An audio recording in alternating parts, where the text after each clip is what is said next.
to the Coast to Coast podcast brought to you by the Lines and Play Picks. Coming to you from Oakland, California, as always, Josh Lander, joined by my counterpart on the East Coast, Nate Weitzer. Nate's got another great article on a pretty full slate for you guys today. A lot of angles he covers, a lot of content in there. And as we told you guys on Friday, we are going to be giving away a gift card today. So stick around. We're going to go ahead and tell you what the total of the prop is that you need to give us exactly so that we can deliver that gift card to the winner. So we'll have that for you in a little bit. And we will start with the lines for the first day of February. Nate? Yeah, and just remember you have to like and subscribe to this page in order to get that promo. So looking at a huge slate here for Monday, we have the Timberwolves +5 at Cavs, Lakers -5 at Hawks, Hornets +6 at Heat, Knicks +4.5 at Bulls, Blazers +9.5 at Bucks, Kings +3 at Pelicans, Rockets -5 at Thunder, Suns +2 at Mavs, Grizzlies +3 at Spurs, and the Pistons +9.5 at the Nuggets. And I'm going to lead off this one because I'm really intrigued by this Bucks Blazers game. I think there's a lot of betting angles to consider there. With the Bucks really being overvalued in terms of how they're playing defense lately. I know there's a chance they come out with something to prove on that end, but they're 27th in defensive rating their last 3 games. They're giving up 52% of points via the 3 ball in that span. And as we know, Portland is going to hang on the perimeter and fire away, right? Especially with CJ and Yusuf Nurkic out. It's basically just been Dame Lillard and Gary Trent, Robert Covington, Melo, those guys just firing. And they've been putting up points lately. They're scoring 51 points per game on threes on the road. They're 6-2 against the spread on the road. This is a pretty huge number for a Bucks team that just got rolled by the Hornets.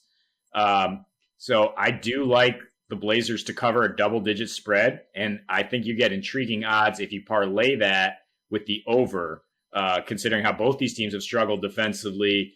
The winning team in this matchup, their last 4 games, has scored 130. I think you can easily get the winner in the 120s. And a relatively close game gets you that hit, which it would be close to +300 odds at FanDuel.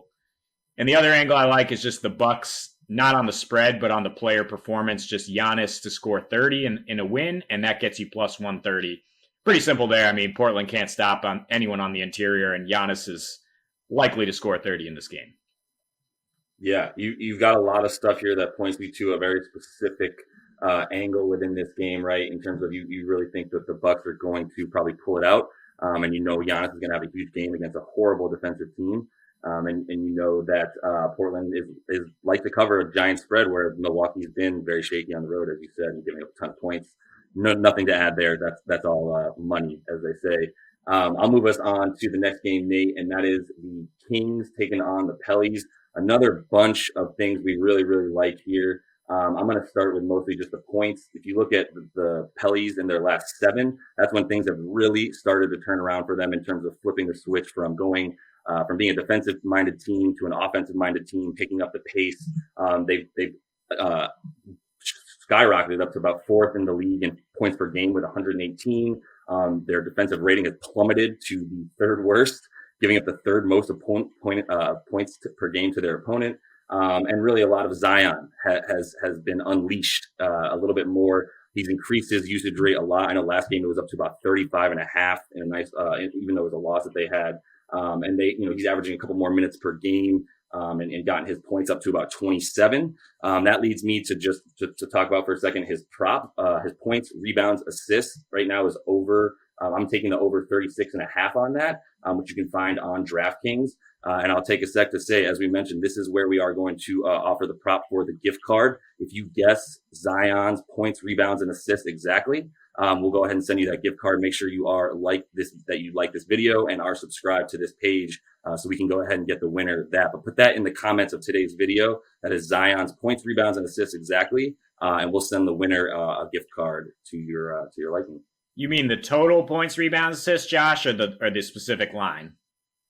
No, I'm sorry, the total. They need to guess the exact total. I happen to be taking the over on DraftKings because I'm not eligible for the gift card, Nate. But if you guess the exact total of those points, rebounds, and assists. Gotcha. So, yeah, like 37 being an example there.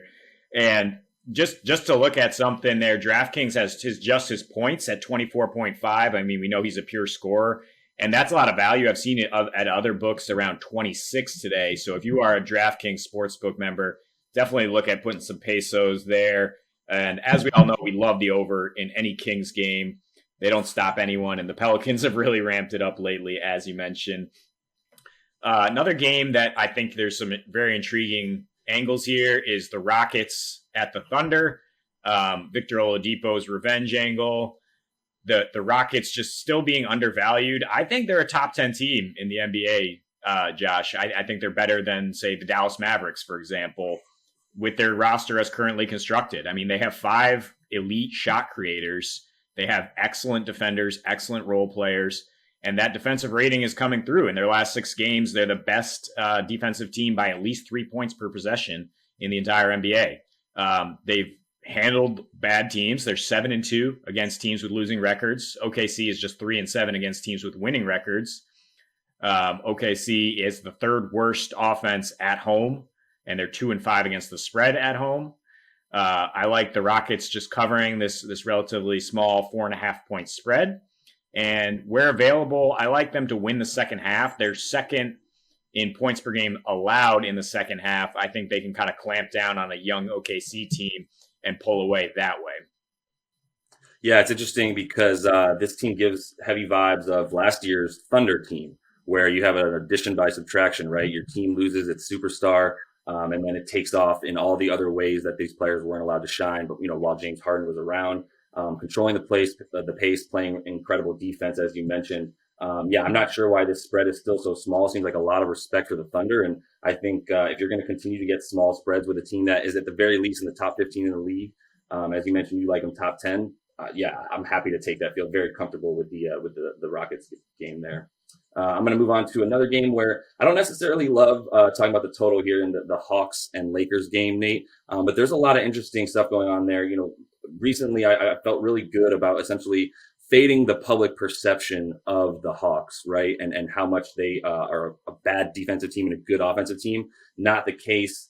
As we talk about when they have, Clint Capella on the court, they're much better defensively, which has helped them a ton. Really, they fixed their issues as far as playing on the road. Last year, they were very bad. This year, they're 6-4 against the spread on the road. I'm still, like I said, I don't know that I love taking the total here. I'm sorry, the spread. Although, the Lakers have been struggling on their road trip, I do feel as though the under is really where I'm looking, mostly because of the struggles that the Lakers have had on the road. Really have been, mostly on offense, as their offensive rating has completely dropped. And I could really see, like a 105, 102, or even one of these teams not scoring 100 points. So I'm going to take the under in this game.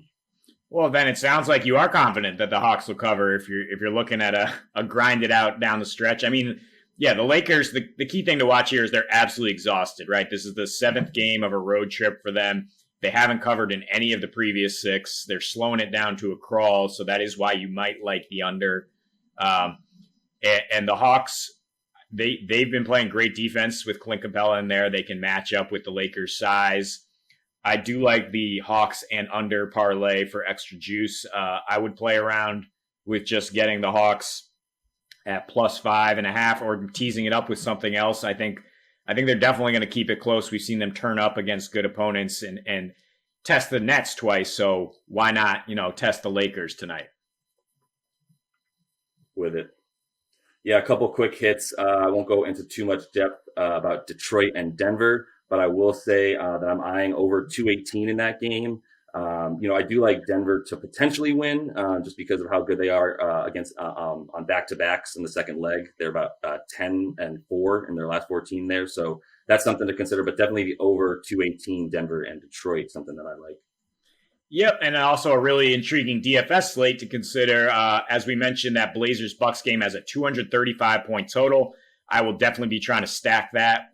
Dame Lillard, Gary Trent, and then play around with the Bucks star to bring back Middleton, much more affordable than Giannis, if that fits for you. I love pairing Zion with De'Aaron Fox in that game with a 233-point total. And for value, let's look at some rookies, right? Anthony Edwards, I think, has arrived. Just put up a nice line against the Cavs last night. Can do it again tonight. Theo Maledon for the Thunder is probably going to be starting with George Hill out. And the Thunder coach just said, I want to find this kid's ceiling. Obviously, they're playing for the future in OKC. So that he's going to see some significant minutes going forward. Also someone to pick up in your seasonal leagues if possible. Nice. Good stuff. And one last reminder, go ahead and like and subscribe to this video and page so that we can give the winner who puts in the comments the correct total of Zion's points, rebounds, and assists. That is all we have for today. We will be watching that big slate with you guys tonight, playing some DFS head-to-head, and be back with another show for you guys tomorrow. Happy betting.